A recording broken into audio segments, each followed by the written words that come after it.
तुम्ही हट्ट पुरवायला पाहिजे. पूर्वी मुलींची हट्ट पुरवायची, आता सुनांचा हट्ट पुरवायचे दिवस आलेले आणि तुम्ही तो हट्ट पुरवला.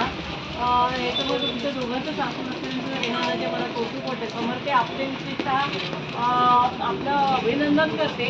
सगळेजण अब्दुल्लाजीबाईंचं अभिनंदन करतात, मी तुमचं अभिनंदन करते.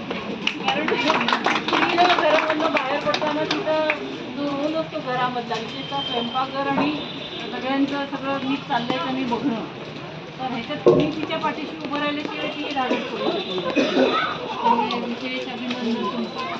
आणि मला एक आठवते घटना की साधारणतः 30-32 वर्षांपूर्वी मी पलीकडे रणथम शॉपिंग सेंटर आहे, तिथं माझ्या जाऊबाईंनी त्रिशक्ती नावाचं दुकान चालवलं. मी आणि अण्णा साळुंखे मॅडमनी हे चालू केलं होतं आणि माझ्या जाऊबाई बघत होत्या. पण मला तेव्हाचे दिवस आठवतात की त्यावेळेला आमच्या कुटुंबियांमधून त्यांना फार सपोर्ट नाही उभा राहू शकतो आणि त्याच्यामुळे 10-15 वर्ष त्या दुकान चालून नंतर बंद पडलं. तर आता मला त्याची खात्री वाटते की रेहाननी इतकं चांगला मिळवला आहे. तिने कसा गोड शब्दांमध्ये हट्ट केला की आपण तिच्या नेहमीचे आपण कस्टमर आहे, गोड बोलणं आपण समजू शकतो की किती गोड बोलते. आणि आपण एक वस्तू गेलेल्या मग विचारू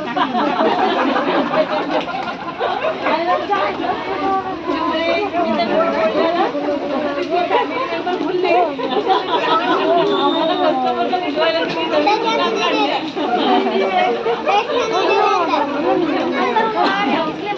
चांगलं यश द्यावं आणि कुटुंबियांचं नावलौकिक अजून वाढो आहेच पण अजूनही वाढेल.